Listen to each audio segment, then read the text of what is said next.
Hello aspirants, welcome to the summary of the day 2 of 250.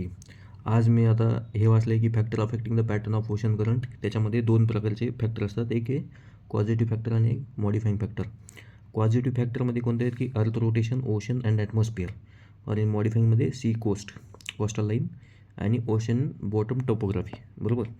Positive फॅक्टरमध्ये factor relating to the earth rotation. आता आपल्याला माहीत आहे की अर्थ ही वेस्ट टू ईस्ट रोटेट होते, तर त्याच्यामुळं जे नॉर्थ इक्वेटोरियल करंट आणि साऊथ इक्वेटोरियल करंट आहे ते ईस्ट टू वेस्ट जातात.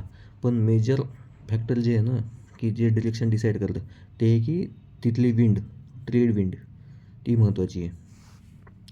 आणि काउंटर इक्वेटोरियल करंटचं कसं आहे की आता समजा हे दोन्ही करंट आहे ना, नॉर्थ इक्वेटोरियल आणि साऊथ इक्वेटोरियल करंट हे ईस्ट टू वेस्ट चालेल दोन्ही पण. बरोबर. तर इथे कोस्ट आहे ना ब्राझीलचा, तर हे काही स्प्लिट पण होते, पण इथं पायलिंग होती वाटरची, तर एक काउंटर इक्वेटोरियल करंट तयार होतो. ठीक आहे. आणि फॅक्टर रिलेटिंग टू द ओशनचे कोणते फॅक्टर आहे की डेन्सिटी. आता टेम्परेचर, ओशन वॉटरचं टेम्परेचर आणि सॅलिनिटी डिफरन्स. तर इथं low density to high density असं ओशन करंट ट्रॅव्हल करतं. बरोबर. तर हे थर्मोहॅलाईन सर्क्युलेशन पण म्हणतात, पण हे डीप ओशनमध्ये थर्मोहॅलाईन म्हणतात त्याला. आता हे दुसरं काय आहे, factor relating to the atmosphere, direction of the planetary wind. एवढं बघावं लागेल. एवढं लक्षात ठेवायचं की कोणता पण ओशन करंट हा मल्टिपल फॅक्टरवर डिपेंड असतो, पण त्याच्यापैकी विंड हे मोस्ट इम्पॉर्टंट फॅक्टर आहे. बरोबर. आता इकमन स्पायरल आणि इकमन ट्रान्सपोर्ट काय आहे. आता इकमन स्पायरल जे होतं ना, तर याचं म्हणणं असं आहे की आता एखादा ओशन करंट आहे, त्याचं म्हणजे मग सरफेस लेअर आहे ना, आपण म्हणलं की पहिले 100 मीटरचं आहे, पण हा एक सरफेस लेअर नाही, असे मल्टिपल लेअर आहेत त्याचे. बरोबर आहे. तर प्रत्येक लेअर जे आहे ना, समजा टॉपचा लेअर पहिले 45 डिग्रीज मूव्ह झाला ड्यू टू द हे कोरियोलिस फोर्स, तर त्याच्या खालचं बॉटम लेअर जे आहे राईट, जर नॉर्थ हेमिस्फिअरमध्ये तर राईट साईडला मूव्ह होईल, म्हणजे 40+ समजा 10, तर 55 असं अशा टाईपमध्ये. आणि याला जे परपेंडिक्युलर राहील त्यांना इकमन ट्रान्सपोर्ट म्हणतो. इकमन स्पायरल असं प्रत्येक लेअरचं एक मिळून. आता हे समजा 45 झालं, 10 हे झालं, सगळ्यात शेवटचं येईल ते रिव्हर्स डिरेक्शनला. असं तर होणार नाही, पण म्हणलं आहे त्यांना. अपवेलिंगचं काय आहे, अपवेलिंग नाही ना, की vertical movement of a cold deep nutrition rich to the surface. अपवेलिंगनं न्यूट्रिशन रिच वॉटर जे आहे ना वरती येणार, आणि डाऊन वेलिंगनं काय होतं की डिझॉल्व ऑक्सिजन डाऊनला जाते. आता हे जनरली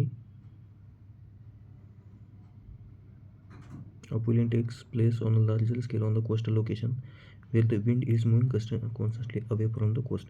बरोबर. हे आता अवे फ्रॉम द कोस्ट जर गेली ना विंड, काय होणार, तिथं गॅप तयार करणार ना सरफेस लेअरला, तर ते गॅप फिल करण्यासाठी डाऊनपासून वरती वॉटर येणार, तर याला अपवेलिंगमध्ये. तर त्यासोबत त्यांना न्यूट्रिशन रिच पण घेऊन येणार.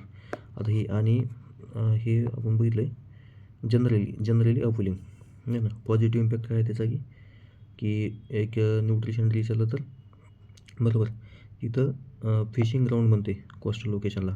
आणि जनरली आपण बघितलं की विंड दूर झालं ना, गॅप्स तयार व्हायला आणि अपवेलिंग व्हायली. पण आता ह्या एरियात जर विंड दूर जात असेल, बरोबर, या एरियात जर विंड दूर जात असेल, तर म्हणजे इथं काही प्रेसिपिटेशन होणार नाही, कारण याचं जे मॉइश्चर आहे हे ईस्ट कोस्टलाच संपून गेलं आहे.